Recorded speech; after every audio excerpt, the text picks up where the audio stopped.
And stop messing about. Stay in here until that rehearsal. And I'm going to keep you in, even after I put the lock in the key and turn it. We're out! Can't buy me love, love, can't buy me love.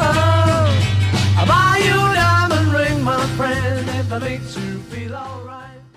Well, hello, and welcome to another scintillating episode of Sound and Fury, signifying nothing very much, really. What's been going down? Well, I've made it out, finally. I got out of Brunei, courtesy of some friends. It was a very impromptu meet, actually. I've got my passport back after going through all the various human resources, HR stuff that you've got to do, processing your visa, your whatever, IC card. I went to some office. Actually, that was a comedy of errors. I went to the government office with my passport to start the process of doing my IC, my identity card, the IC identity card, right? So I thought I would be escorted along by one of the HR team. Now I was told, get off and do it yourself.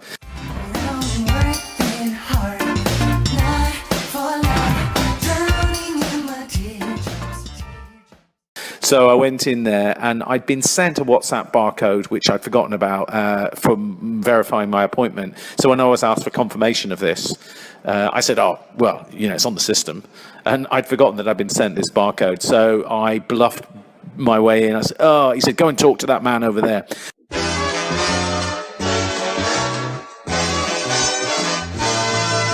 Some say I am, and some say I'm not, and some can't believe it could be. Whatever the answer, one thing's sure, there's no doubt, I'm free. So I went to this counter. By this time, a few of my colleagues had arrived, and I sort of pushed my way to the front, as you do, you know. I said, oh, we're here, I said, as if I was some kind of spokesman for all of them. I said, I don't have the appointment, and blah, blah, blah, I'm sorry, you know, it must be on the system. And this guy, very lovely guy, went, oh, sit down, don't worry about it. I think he took a shine to me, to be honest. And he went, oh, you're very handsome, you know.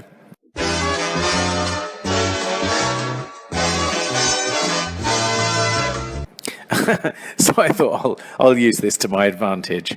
So very handsome, yours truly, sat down smiling and being very sweet and polite. And he said, do you have your ticket?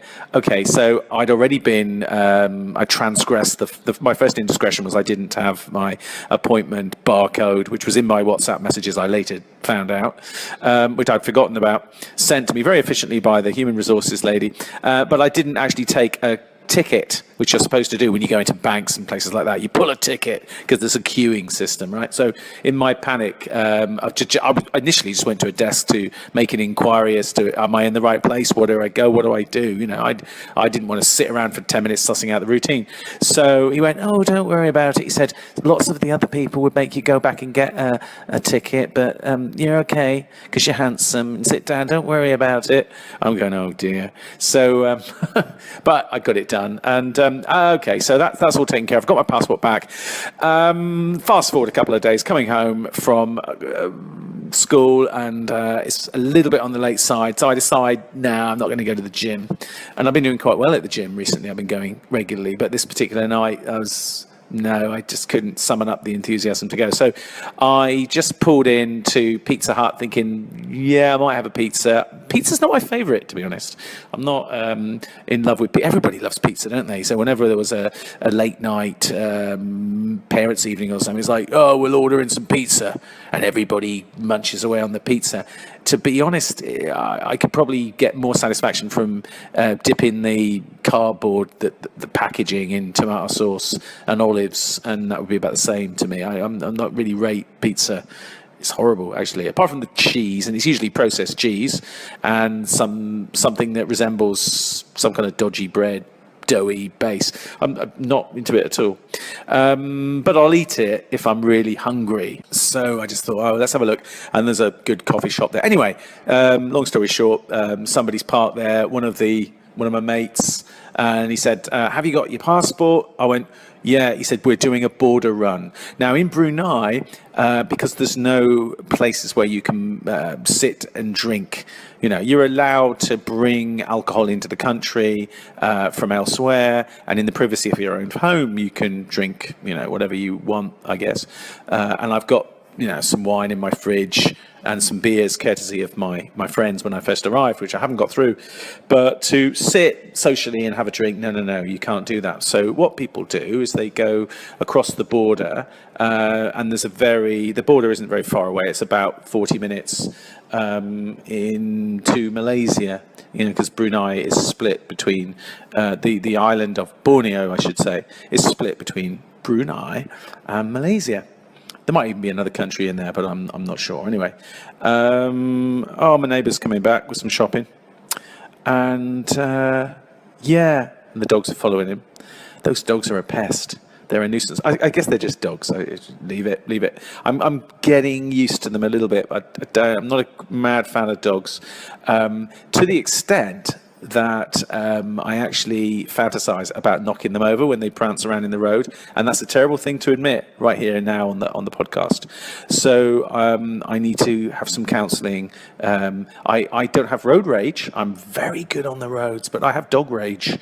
So I'm not very good at those dogs when they leap up, coming in with an Indian takeaway the other day and then bouncing up. So I kicked one of them. Anyway, and I was racked with guilt for minutes. So what I end up going back to the story, jumping in the car, saying, well, yeah, I've got a passport. Right, come with us, mate. We're going across the border. So yeah. About an hour later, I was sitting in, it's like a makeshift, it's like a shanty town. It's like something out of the Wild West.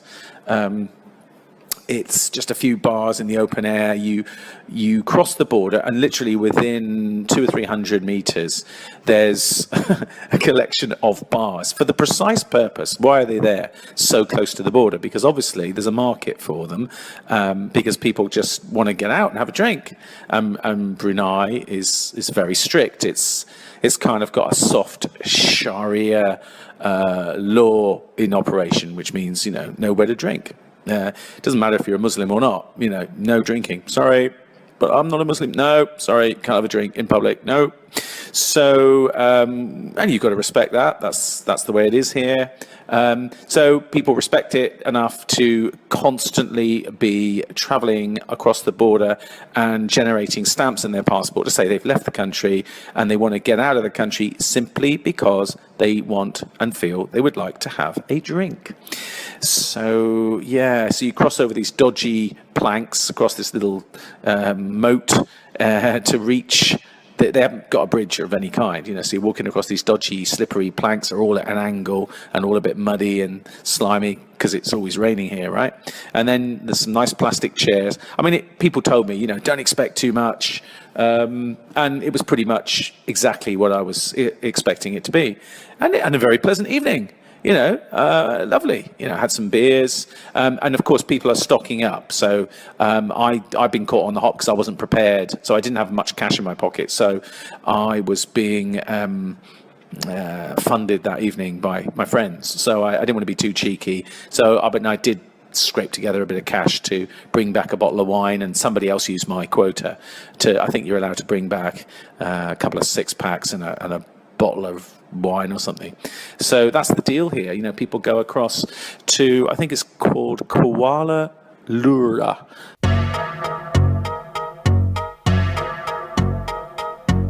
A lot of people on a regular basis, but maybe this would be more of a weekend thing, travel towards a more distant border, heading down the coast of Borneo to a place called Miri, which is in Malaysia. And that's a very vibrant city, around about the same size as Bandar Seri Begawan, except obviously it's not restricted. Plenty of bars and hotels, and it's on the beach, of course. So a lot of people go there for a mini break to get away from the restrictions that are here in Brunei. So I've yet to do that. The other possibility that I have now that my passport is back is there is an offshore island which is by ferry, I think, about an hour away, and I toyed with the idea of going this weekend. And it's an island. You can check it out if you start pinching and zooming into the area of Brunei. So if you go off the coast in a northerly direction, a few kilometers north, I don't know exactly how far, but it's an hour's boat ride, so it's not that far. Pinch and zoom, and you'll find it's called Labuan, and Labuan is somewhere in between, I think, the experience of Kuala Lumpur, which is just a little shanty town of bars where you can just satisfy your craving to have a drink and let your hair down a little bit with your friends, and the more something halfway towards Ho Chi Minh or Kuala Lumpur, which Miri is, I suspect.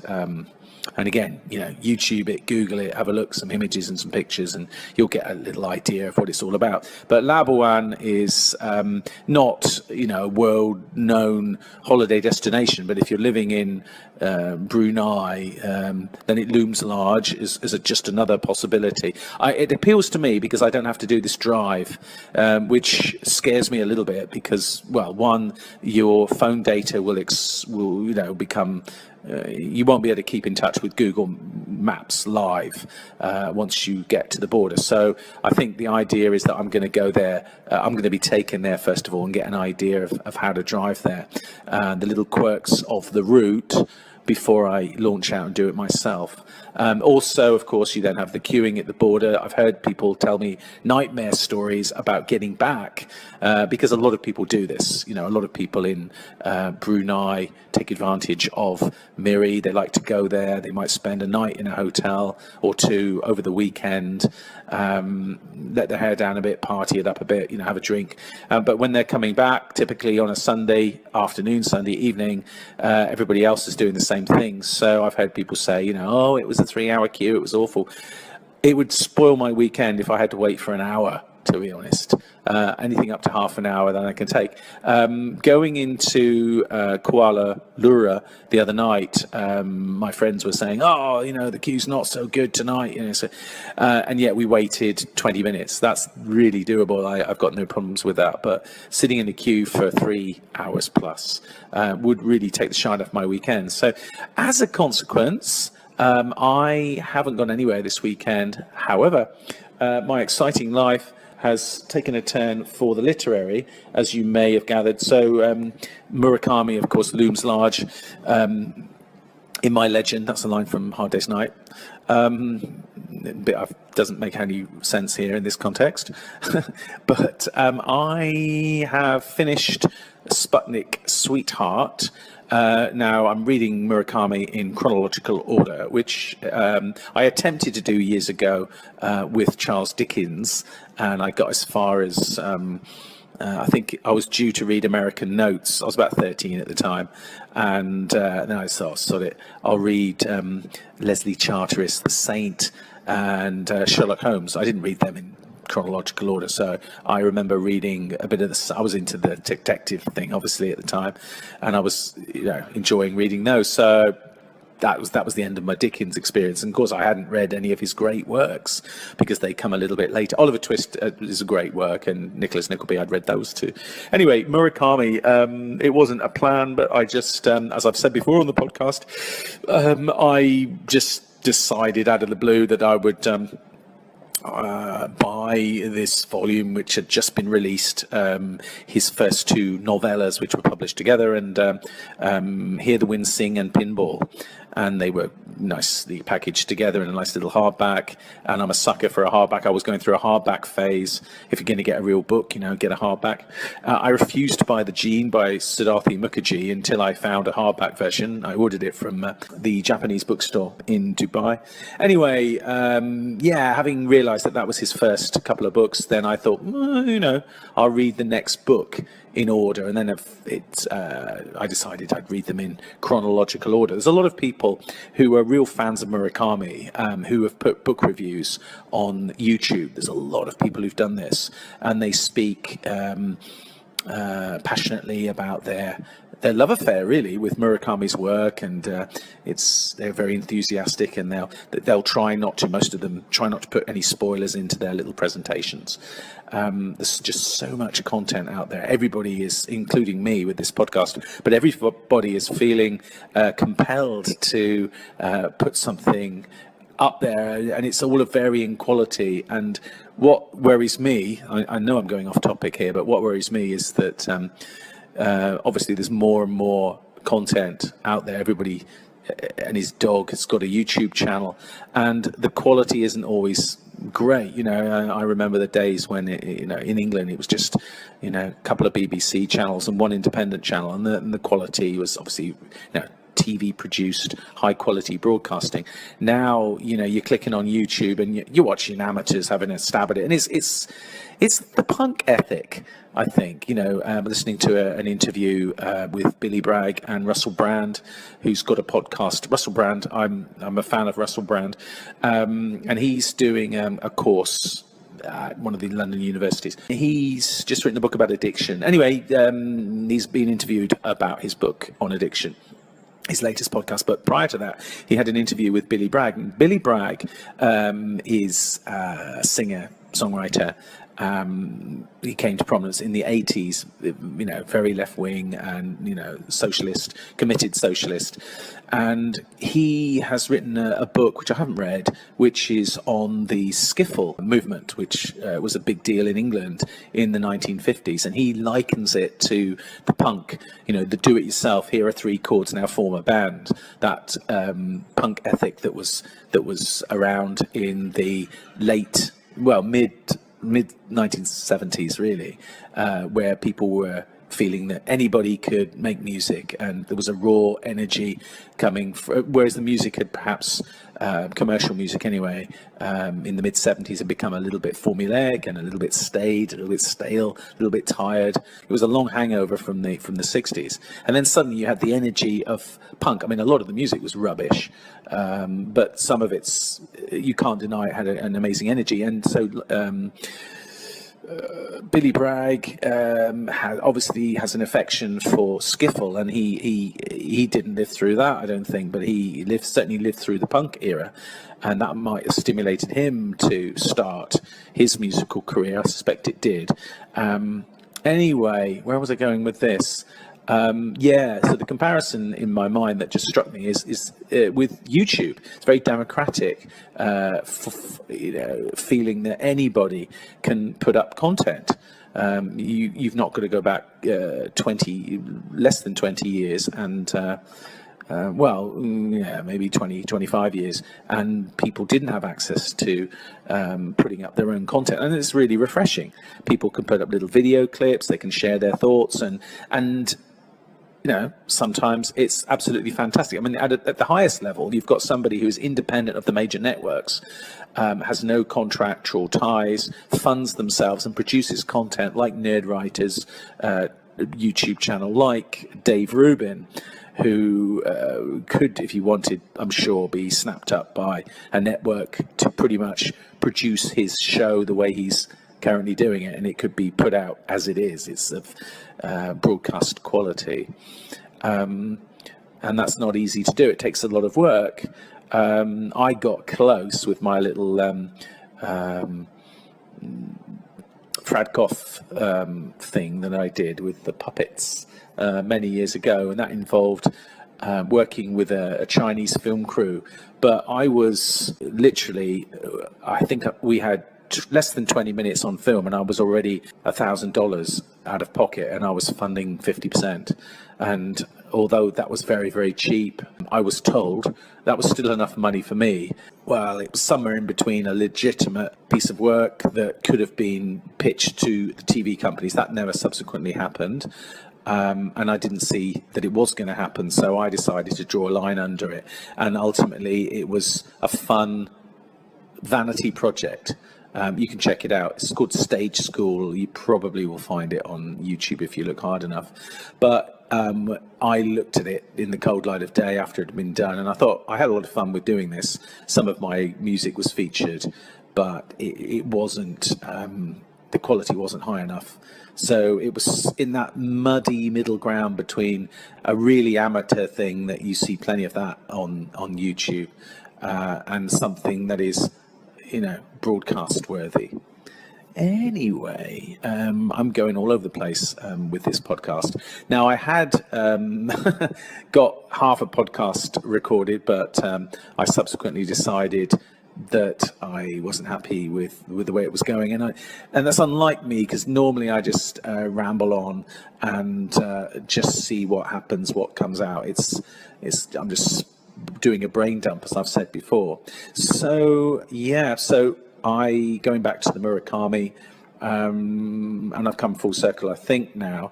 There are lots of people who are enthusiastically discussing Murakami's work on the internet, and he does engender a lot of passionate commitment. He's one of those writers, and there aren't many of them, who's got a worldwide. He's Japanese. He's got a worldwide appeal. He is a phenomenal storyteller in the magic realist genre, which basically means that his novels are grounded in reality, but there are little elements woven in which are fantastical and strange and bordering on fantasy that you would find in fantasy novels. So if you open up a fantasy novel like say the George R. R. Martin Game of Thrones series, then you're expecting crazy things. You'll have dragons and you'll have supernatural and dead coming to life or whatever. But with Murakami, you're essentially reading something which is grounded in reality, real people leading real lives, but somewhere along the line in his stories, something crazy will happen that's not true to life. But it would be a small part of the novels, of the novel. It's a small part of it. It won't dominate. So they give it the term magical realism. Now, I'm up to my neck in Murakami at the minute, so it's a bit of a craze I'm having with it. So I'm reading, I'm on the 10th novel. So I'm now, this weekend I finished Sputnik Sweetheart. Sputnik Sweetheart, by the way, is very short. So on that basis alone, it's a good one to read if you want to get into Murakami. I wouldn't say, and I enjoyed it, but I wouldn't say it's his best work. The one I read before that, which is called The Wind-Up Bird Chronicle, I thought was exceptional. Really, really good.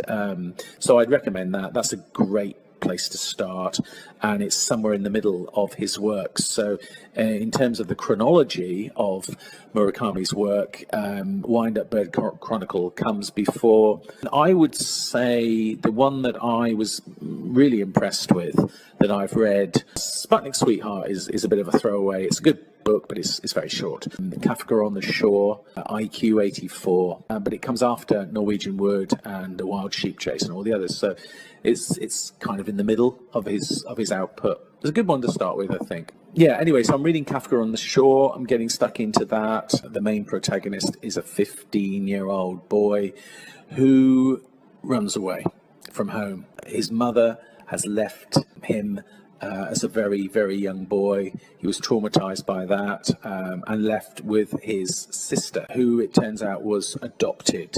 So that's the genesis of the story, and it's what subsequently happens to him. But it's a little bit like Lost. For me, it's a lot of the enjoyment of Murakami and other writers are about the telling of the stories, the little insights into human psychology that you pick up along the way. I enjoy that just as much as what is actually happening. In terms of the plot, you could summarize what happens on a postcard for most books. So-and-so falls in love with somebody else. That person is in love with somebody else, but not, A is in love with B, but B is in love with C. A circular, unrequited love situation.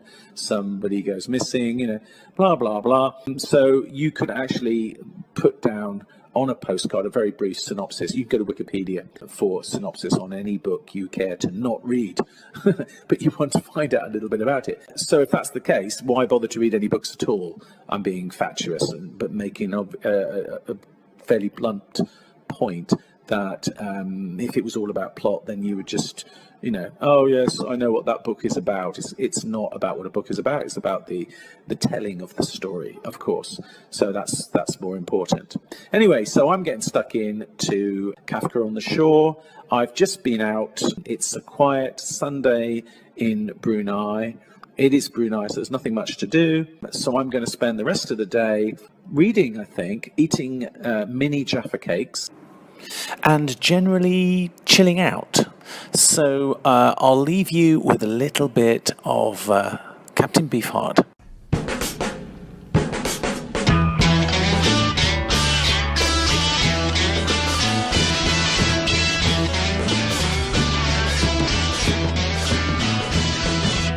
Light on Vermont, affected everybody, even Mrs. Wooden Welles, little Nitty, even Lifeboy floating with his little pistol showing and his little pistol toting.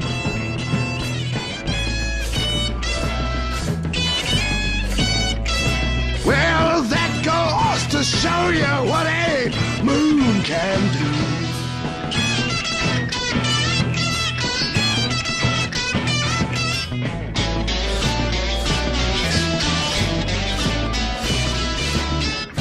The normal bridge from Tuesday to Friday. Everybody's gone. High society.